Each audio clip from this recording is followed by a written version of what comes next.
Assalamualaikum warahmatullahi wabarakatuh. Perkenalkan, nama saya Muhammad Rifat Ramadan dengan NPM 24482011110069. Saya berasal dari kelas A, semester 2. Kali ini saya ingin menjelaskan tentang integumentum, mata, dan THT. Baik, kita langsung masuk ke sistem integumentum, struktur dan fungsi kulit. Yang pertama sebagai pelindungan. Kulit melindungi tubuh dari kerusakan fisik, kimia, dan mikroorganisme. Lalu yang kedua sebagai pengantar suhu, di mana kulit itu mengatur suhu tubuh melalui keringat dan aliran darah. Lalu yang ketiga ada sensasi, di mana menerima rangsangan sentuhan, tekanan, nyeri, dan suhu. Lalu yang terakhir ada sintesis vitamin D. Mampu memproduksi vitamin D penting dengan benar paparan sinar UV. Kulit tersendiri adalah organ terbesar tubuh yang terdiri dari epidermis, dermis, dan hipodermis, di mana setiap lapisan memiliki peran penting dalam fungsi kulit. Kita lanjut ke gangguan umum pada kulit dan perawatannya. Yang pertama, itu ada gangguan eksim, di mana eksim ini adalah peradangan kulit yang menyebabkan gatal, kemerahan, dan kering. Lalu kita lanjut yang kedua, di mana penyakit ini adalah penyakit yang sangat umum, yaitu adalah jerawat, di mana kondisi kulit akibat peradangan folikokel rambut dan kelenjar sebaceous. Lalu yang terakhir ada melanoma. Ini adalah jenis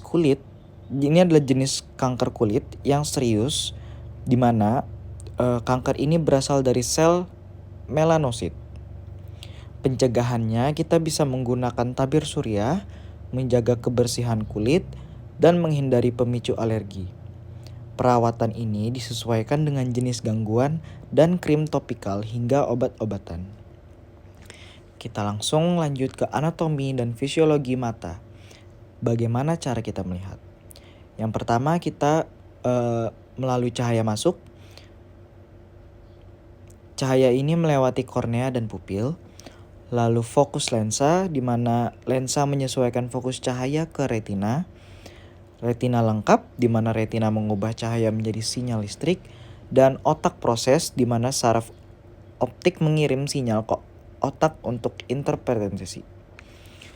Mata tersendiri adalah organ kompleks yang bekerja sama untuk memproses cahaya dan mengirim informasi visual ke otak. Strukturnya itu seperti kornea, lensa, dan retina, itu sangat penting. Penyakit mata yang umum dan cara pencegahannya. Penyakit yang umum itu biasanya adalah katarak, di mana penglihatan kabur karena lensa mata yang keruh. Lalu ada glukoma, yang merupakan kerusakan saraf optik akibat tekanan intraokular tinggi. Lalu ada konjungtivitas, di mana peradangan selaput bening yang melapisi mata. Pencegahannya kita bisa melakukan pemeriksaan mata rutin, melindungi mata dari sinar UV, dan menjaga kebersihan mata. Deteksi dini sangat penting untuk penanganan yang efektif. Kita masuk ke sistem THT. Sistem THT ini terdiri dari telinga, hidung, dan tenggorokan.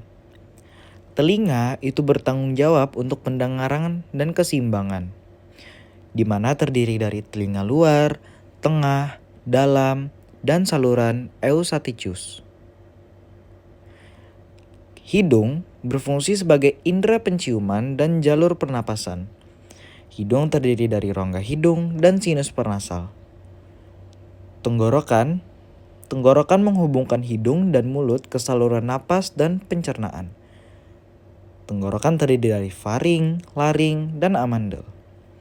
Sistem THT ini saling terkait dan berfungsi krusial dalam indera pendengaran, penciuman, pernapasan, dan menelan. Kita lanjut ke proses dan gangguan telinga. Pertama, gelombang suara. Gelombang suara itu masuk melalui telinga luar. Lalu ada gendang telinga. Gendang telinga itu bergetar menggerakkan tulang-tulang kecil. Lalu ada otak proses, di mana saraf pendengaran mengirim sinyal ke otak untuk interpretasi.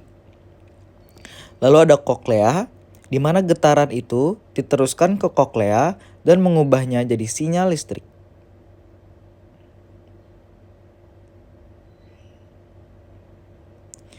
Lalu gangguan pendengaran meliputi otitis media, tinnitus, dan tuli.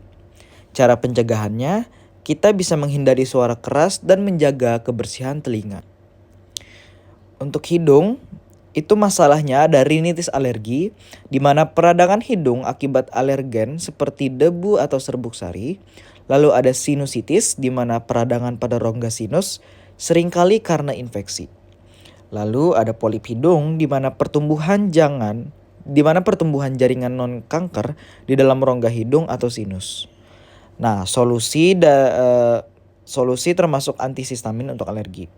Kita bisa menggunakan antibiotik untuk infeksi, dan dalam beberapa kasus itu dilakukan pembedahan. Untuk tenggorokan, penyakit tenggorokan yang umum itu ada faringitis, di mana peradangan pada faring ini seringkali akibat virus atau bakteri.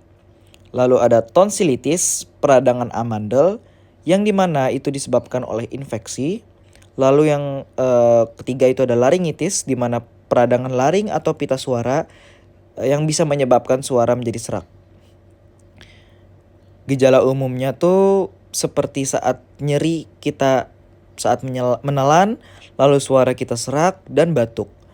Perawatannya kita bisa melakukan istirahat, lalu minum cairan hangat dan obat pereda nyeri. Lalu juga kita bisa minum antibiotik untuk infeksi bakteri sesuai anjuran dokter. Untuk pencegahan dan perawatan kesehatan integumentum, mata, dan THT, itu kita yang pertama bisa melakukan kebersihan, di mana kita jaga kebersihan diri dan lingkungan. Lalu kita melakukan perlindungan, kita bisa gunakan pelindung untuk kulit dan mata. Lalu juga kita perbanyak nutrisi, kita mengkonsumsi makanan sehat dan bergizi.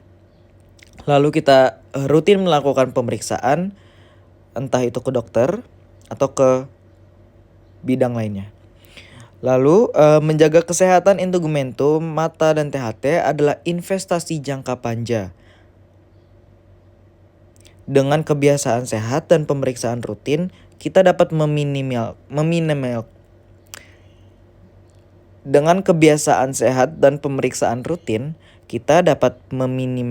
resiko gangguan dan meningkatkan kualitas hidup. Sekian presentasi saya tentang integumentum, mata, dan THT. Sekian dari saya. Wassalamualaikum warahmatullahi wabarakatuh.